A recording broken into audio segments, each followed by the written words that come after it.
नमस्कार दोस्तों, उषा की आवाज चैनल में आप सभी का स्वागत है। हमारी आज की कहानी है बदलाव। राधिका बस 8 साल की ही थी, पर उसका बाप नरेश उससे सख्त नफरत करता था। वजह यह थी कि बेटा पैदा ना करने के जुर्म में वह राधिका की मां को अक्सर मारता पीटता था। राधिका जमकर उसका विरोध करती थी। राधिका की मां कस्तूरी मजबूरी के चलते पति के अत्याचार चुपचाप सह लेती थी, लेकिन एक दिन राधिका का सब्र जवाब दे गया और उसने थाने में जाकर अपने बाप की शिकायत कर दी। थाना इंचार्ज इंस्पेक्टर ने सूझबूझ से काम लेते हुए नरेश को हिरासत में ले लिया, लेकिन जब पुलिस वाले नरेश को हथकड़ी पहनाने लगे तो राधिका यह देखकर तड़प उठी। इंस्पेक्टर से रोते हुए बोली, मैडम जी, पापा को माफ कर दीजिए। आप इन्हें सिर्फ समझा दीजिए कि अब दोबारा कभी मम्मी को नहीं पीटेंगे। मैं ये नहीं जानती थी कि पापा इतनी बड़ी मुसीबत में फंस जाएंगे। प्लीज आप पापा को छोड़ दीजिए, कहकर वह उनसे लिपटकर रोने लगी। घबराओ नहीं बेटी, तुम्हारे पापा को कुछ नहीं होगा। हम इन्हें समझा बुझाकर जल्दी छोड़ देंगे। इंस्पेक्टर ने राधिका को काफी समझाया, लेकिन वह रोती बिलखती रही। पापा के बिना राधिका थाने से बाहर नहीं आना चाहती थी। बड़ी मुश्किल से उसे घर पहुंचाया गया।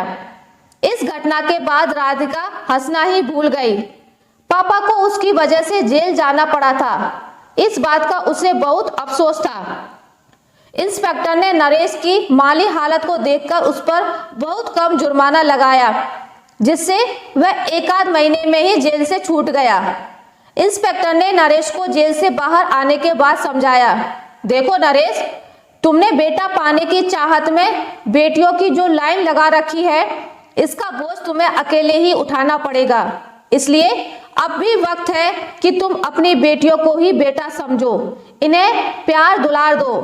अगर तुम्हारे घर बेटा पैदा नहीं हुआ तो इसकी जिम्मेदार तुम्हारी पत्नी नहीं है, बल्कि तुम खुद हो।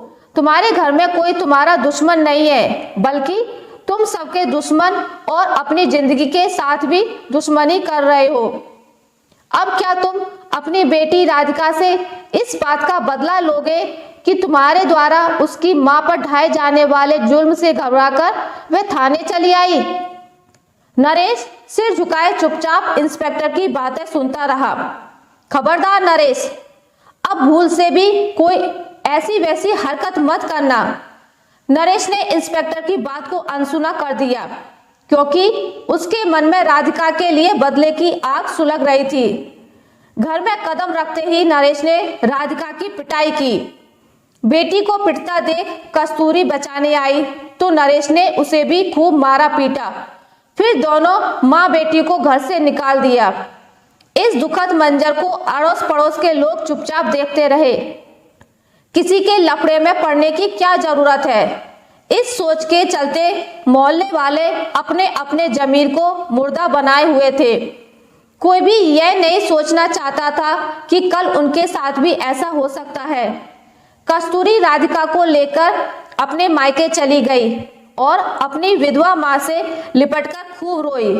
सारा दुखड़ा सुनाने के बाद कस्तूरी बोली, अम्मा, आज से राधिका का जीना मरना आपको ही करना होगा। सुबह होते ही कस्तूरी बस में बैठकर ससुराल लौट गई।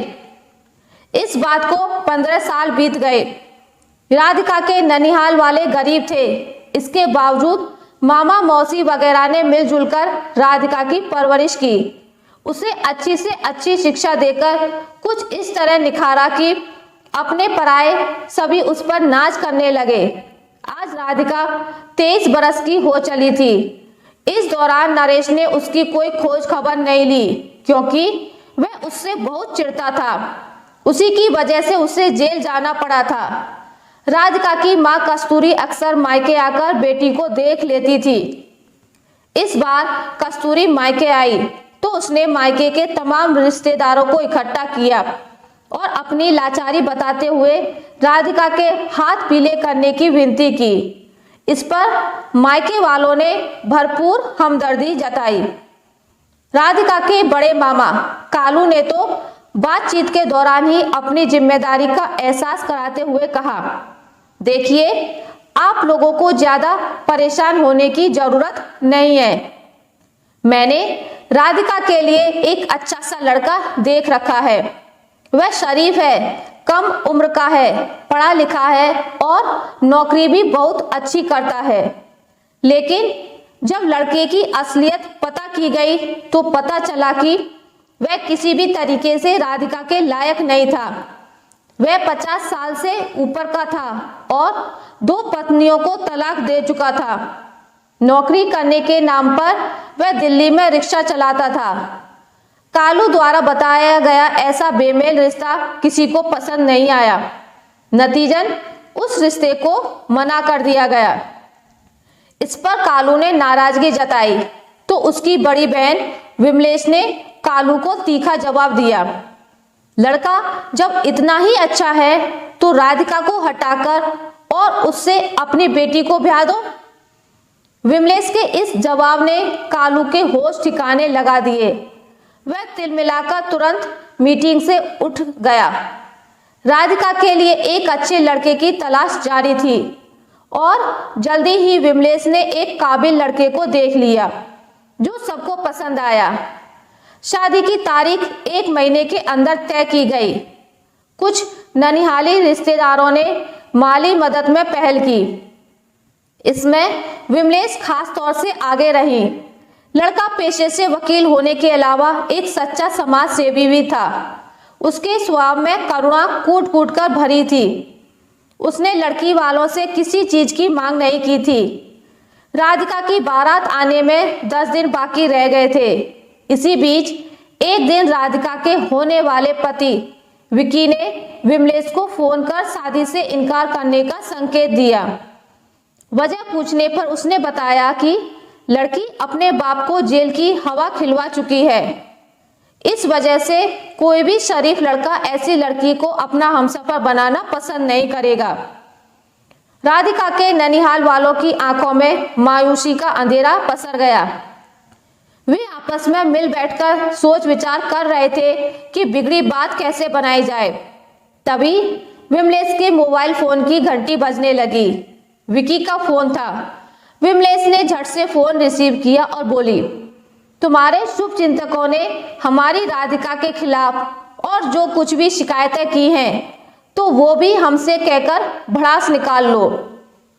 ऐसी बात नहीं है, बल्कि मैंने तो आप लोगों से माफी मांगने के लिए फोन किया है। मुझे माफ कर दीजिए प्लीज। विमलेश ने मोबाइल फोन का स्पीकर ऑन कर दिया ताकि लड़के की बात उसके अलावा घर के दूसरे लोग भी सुन सके।